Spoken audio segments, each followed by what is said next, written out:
Hello, everyone, and welcome to Empowered Network Group TV. I'm your host, Crystal Rain, and I just want to apologize for this not being live. I really wanted this to be a YouTube live and my very first one, but for some reason, I'm on hold again. Sad face. Anyway, let's get our product placement out of the way. I am wearing Maybelline Ruby for Me, 7 shades made for all, sponsored by Walgreens. Check it out. Hashtag Maybelline. Anyway, so today what we're going to be doing is a book review. And we're going to be doing a lot of those on Empowered Network Group TV. As you know, I read a lot of self-help books, a lot of books on empowerment, a lot of books on self-improvement and self-development. And that is what we are all about and how we can become and empower ourselves to be our best selves. So that is what you're going to see on Empowered Network Group TV. Now, the first book review that we're going to do, and I want this to be the way I had it. Yay! And for some reason, it doesn't want to change for some reason. So anyway, this is Russell Simmons, Do You, with Chris Morrow, 12 Laws to Access the Power in You to Achieve Happiness and Success. Now, for some of you, the only downfall of this book is going to be that the foreword is by Donald Trump. I am so sorry. I do apologize. When I first saw that, but they did this before Donald Trump was president. So what I like about this book is when I was reading it, one, it's in Russell's voice. I love that. When I read it, I hear him. I feel him. It's awesome. And what he takes you on is a wonderful journey on how he uses hip hop to inspire others and to empower others, but also how hip hop empowered his life. But then he goes on further to discuss how he had to continue that development in order to keep the success that hip hop gave him. And that's one of the key things. And going towards the end of the book, a young person, and I was kind of thinking the same thing as I was reading this, a young person, because he does a lot of speaking to youth, at-risk youth, as well as, any youth that he can get to listen, because he really wants to push that self-improvement, self-empowerment, and still certain things that he did not have in the beginning of his life in them to help make them better and to help them make better choices on what to do and what not to do, which I absolutely love. Now, a young person at one of his speaking engagements asked him, well, before you were doing the things you were doing, you had success and you gained success. And he made a very good point as far as, yeah, you're absolutely right. I did get success before I was doing some of the things I was doing, but it probably... He had some struggles along the way that if he had done what he is doing now, he probably maybe would not have.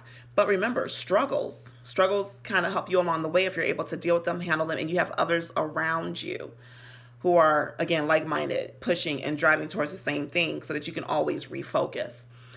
And he then says, but what the things I do now and how I live now and what I believe in now, it helps keep the success. As you see, Russell's still here. He's still pretty relevant. He's still going. He keeps evolving. And I think that's one of the key running things, to evolve. He went from young street kid, hip hop, entrepreneur, to where now he's vegan, yoga, doing all these wonderful things, speaking to at-risk youth and other youth, preaching a life of positivity and abundance. We did not hear Russell doing that in the very beginning. Russell was doing other things. He could have just been about the bling, been about the lifestyle, and kind of been like, whatever, it's everybody else. But he wants to help others, and that's part of that success. And this is also mentioned in the book. That's part of the success track. Once you've gained, or once you've, I'm not going to even say once you've gained, because he makes a valid point that you need to help others in order to achieve as well. So that's another running theme in the book that I love, helping others. Now, one of the laws he talks about is your vision and sticking with it. Having vision. And a lot of people lack that.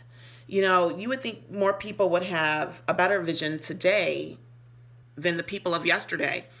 But you wouldn't believe how many people lack vision and being able to see their vision through.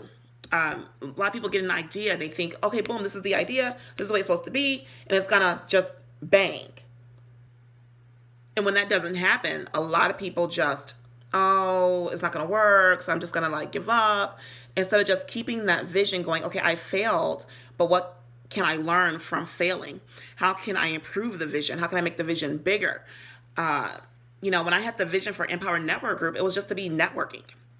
And it just continued to grow, and it's growing still. I'm growing still. I made a decision to represent myself. I'm going to model for myself. I'm going to act for myself. And it was just a decision that I made. And through just doing something for fun, this started, I'm a buzz agent. I was doing that just for fun. Somebody contacted me about being a glam ambassador or, this little company. And do I have to apply for the jobs? Are they guaranteed? No, nothing's guaranteed. You have to apply. When you walk through the door of, let's say, McDonald's for a job, that's not guaranteed. You have to apply. You have to get it. You have to put forth effort. And that's another thing. For your vision, and it talks about this, you have to put forth effort. And not just any effort, earnest effort to make things happen. Where there's no effort, there's no vision. Another one that I liked that he talks about, this kind of became my thing after I read it, even though people were already saying it, and I was already saying, people are like, just do you, I'm going to do me. I was like, I'm going to do me. That's, it's do you. Who cares what other people are doing? And I kind of had another little episode of that most recently. It's like, I said, this is what they're doing, but this is what I'm going to do. Do you. Keep that as your constant running theme. Do you. If your friends are running around going boo-hoo, you run around going yippee, yo, kaye, happy and joyous. And that's another constant theme of his in his book that I like. He talks about being happy. Nothing comes out of fear and anger. And you will read this not just only in Russell's book. You will read this in many other books. Letting fear go. And I heard a great analogy, but after I say it, it becomes mine. I've said it quite a few times in the public and on videos. So fear. Fear is simply false emotions appearing real. Let it go. It's not real. It's not. Let it go. Just let it go. There, just pop it out the head. It's not real. Okay? I'm going to sip on my tea for a minute because I've been talking for like about 8 minutes, this thing says. So I'm going to sip on my tea. Okay? Tea. So, joy, being joyful, letting go of fear. Once you let go of fear, you let go of procrastination, because a lot of what holds us back from doing things is fear. And it just isn't real. It just isn't.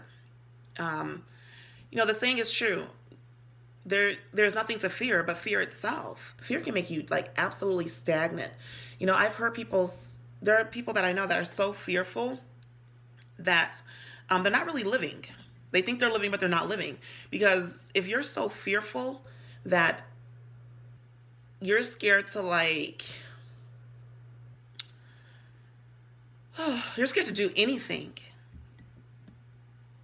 that's crippling.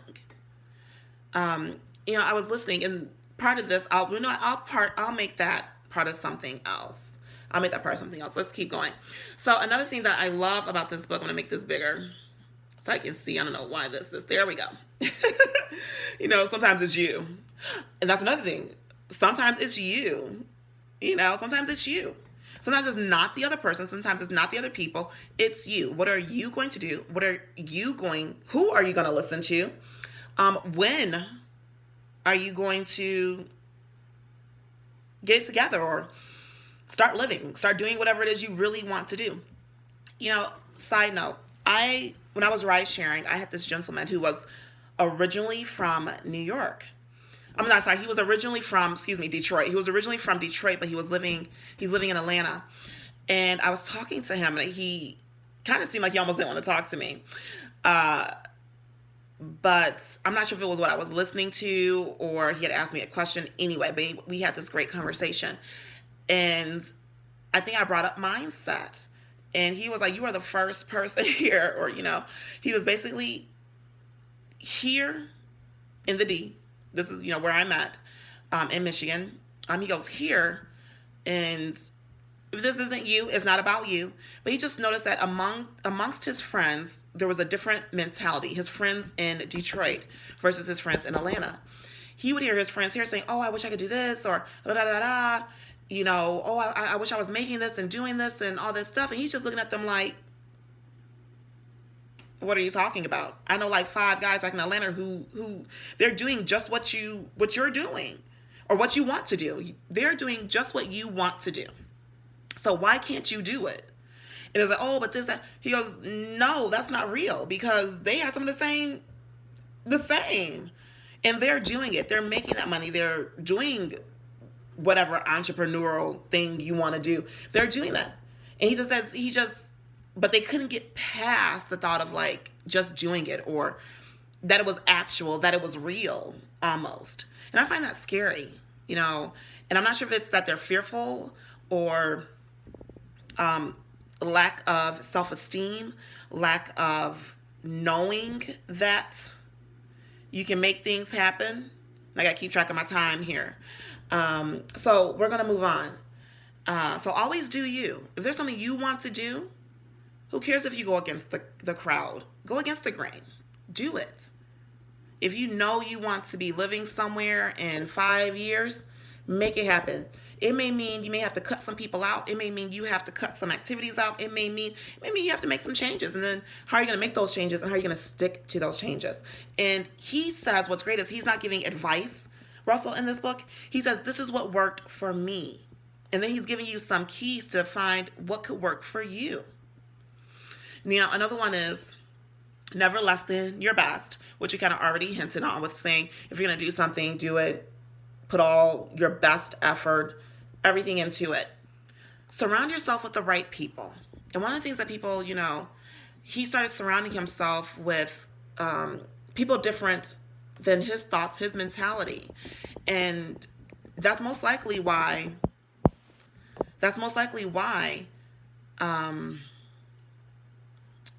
he's able to maintain the success level. The reason why I'm not gonna say he didn't lose anything, because he does talk about some moments in the book where he wasn't successful, and it was like, well, what am I doing? What's going on? So surround yourself with the right people, and I can attest to that. I'm looking, that's one of the things that says, okay, this is what I want to do. This is how I want to do it. Who can I surround myself who's like that? Surround yourself with the right people. We don't always necessarily have the right voices in our ears and in our heads. And there's another book, great book that I know for that. And when I say surround yourself with the right people, it doesn't mean, rich necessarily. It may just mean more positive people. It may just mean people who are happier majority of the time versus, sad most of the time. It may be people who want to help elevate you, who compliment you more than others. You know what I'm saying? It could be anything, but the right people. Start reading books. If there's some type of entrepreneurship that you want to do, read books by people who are doing that. And that's another thing. He talks about a lot of his experiences in hip hop in the book. So I think that's a cool thing. And another one, he talks about plant the good seeds. He says this is like a science of success, and this may be with giving back. But, we never give to receive. So planting good seeds, I think that's awesome. Now, another one that I want to do or talk about, another one is be powerful, be heard. And I was doing, and I will continue to do this. I haven't done one lately, but I was doing like my Women Crush Wednesday, and we need to go back to doing Women Crush Wednesday. And we may just make that a YouTube live as well as doing it the way I've been doing it on Instagram. But my Women Crush Wednesdays was, I was highlighting women that, they're powerful, but they're just not powerful. They're being heard. They're getting their voice out there. They're trying to make change. there's people who don't want change, but without change, there's no growth. And that's also something that's discussed in here. And then we're going to end with spit truth to power. So if you know that something, and this one is tough, it's like speak your truth. For me, I would say speak your truth. If you speak true, you just can't imagine what's going to happen. When you speak your truth, one, people really see you. You brighten up. You're happy. And that was one of the things that I would meditate on, as I will always focus on my voice chakra, so that I can speak freely and not feel inhibited, not be scared to say something, not be scared to say something different, not be scared to be heard. There's a lot of people who are scared to be heard, but be powerful, be heard. If you want to be powerful, be heard, okay? That's just no ifs, ands, or buts about it. So when I was doing my Woman Crush Wednesday, I was highlighting people like Oprah. She's powerful and she's definitely heard. Okay, when Oprah speaks, people listen. But I was also highlighting, some women that you may not necessarily hear about all the time. But that's why I want to highlight them, because they did get their voice out and they're getting a little. And we have right now a lot of minority women in government, in good places in government. And as you know, Martin Luther King Jr.'s day is coming up. And kind of like for me, every day is Martin Luther King Jr. Day. Every month is Black History Month, These are things that, that's always in my forefront, the ones who came before me. Why would I not live my best life? I want to live my best life. I want to try to achieve great things, not just for myself, but for those who came before me, Yeah. So, and he talks about, one aspect I will talk about, because this is another thing he talks about in the book. Now, mind you, this is what helped him. He said he started doing yoga. And I've been doing yoga for quite a few years. I've been doing yoga before I read that, Russell Simmons was doing yoga. And I never forget, I remember, because I follow Russell Simmons, I remember an interview or something some time ago, I don't know how many years back, and it was, or it could have been off of the show. They had, and I could have saw this, but it talked about him doing yoga. And I was like, wow, what? Russell does yoga? Really? He's supposed to be this rapper, and that's another thing. He kind of, he, there's a lot of things that are put out there, stereotypes that are put out there about certain people of certain careers. And when you really look at Russell, he goes, no, he's from that background. He's from that time, a period. He's from